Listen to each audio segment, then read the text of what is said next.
কোনো ঝামেলা ছাড়াই আগামী জাতীয় নির্বাচন অনুষ্ঠিত হবে বলে আশা প্রকাশ করেছেন বিএনপি মহাসচিব মির্জা ফখরুল ইসলাম আলমগীর। তিনি মনে করেন দেশ এখন গণতন্ত্র উত্তরণের পথে যাচ্ছে। আলাদা অনুষ্ঠানে অংশ নিয়ে দলটির নেতারা প্রতিশ্রুতি দেন, রাষ্ট্র ক্ষমতায় গেলে বিএনপি ১.৫ বছরের মধ্যে ১ কোটি মানুষের জন্য কর্মসংস্থান সৃষ্টি করবে। শফিকুল হকের প্রতিবেদন। মা, পিম্পল 5 দিনেই চলে যাবে। যাবে না মা। যাবে। নিমের 5 অংশের পাওয়ারে 5 দিনেই দূর হবে পিম্পল। হিমালয়া পিউরিফাইং নিম ফেস ওয়াশ।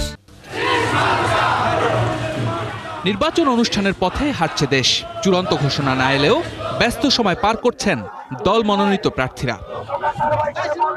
বিভিন্ন ইস্যুতে মতভেদ থাকলেও বিএনপি মহাসচিব মির্জা ফখরুল ইসলাম আলমগীর মনে করেন ঝামেলা ছাড়াই সরকার নির্ধারিত সময়েই অনুষ্ঠিত হবে জাতীয় সংসদ নির্বাচন। বাংলাদেশ এখন একটা গণতন্ত্রের উত্তরণের পথে যাচ্ছে।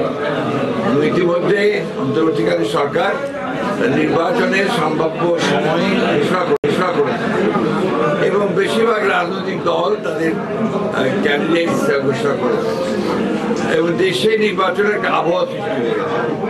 সুতরাং আমরা কিন্তু আশাবাদী কোনো রকম ঝামেলা ছাড়াই 26 ফেব্রুয়ারির প্রথম দিকে বা মধ্যবর্তী সময় নির্বাচন অনুষ্ঠিত হবে। এই বিষয়ে আমরা মোটামুটি আশাবাদী।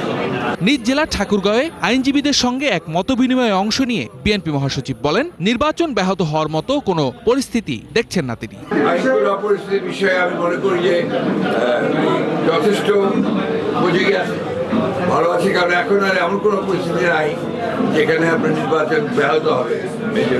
সেটা একই দিন চট্টগ্রাম মহানগর বিএনপি আয়োজিত এসএসসি ও এইচএসসি কৃতী শিক্ষার্থীদের সংবর্ধনা অনুষ্ঠানে যোগ দিয়ে দলটির স্থায়ী কমিটির সদস্য আমির খসরু মাহমুদ চৌধুরী দলের ভবিষ্যৎ কর্মপরিকল্পনা তুলে ধরেন। আমরা কোনো মেগা প্রজেক্ট করব, কোনো মেগা প্রজেক্টে যাব না। আমরা যে প্রজেক্টগুলো করব সেটা বাংলাদেশের মানুষের কর্মসংস্থান, দেশের বাইরে কর্মসংস্থান। এই জন্য নতুন প্রজন্ম যারা আছে তাদের জন্য চাকরি নেই। প্রত্যেক বছর লক্ষ লক্ষ লোক ছেলেমেয়েরা লেখাপড়া করে বেরোচ্ছে, চাকরি পাচ্ছে না। এই জন্য তাদের জন্য আমার প্রাথমিক দায়িত্ব হচ্ছে 1 কোটি চাকরি আমরা 18 মাসে করার চেষ্টা করতেছি ইনশাআল্লাহ, এবং এইটার জন্য যত বিনিয়োগ দরকার আমরা বিনিয়োগ করব।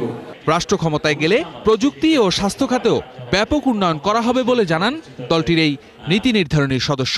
আমরা বাংলাদেশে চাই এই সব জায়গায় আমাদের ছেলেমেয়েরা অংশগ্রহণ করুক। শফিকুল হক, ৭১।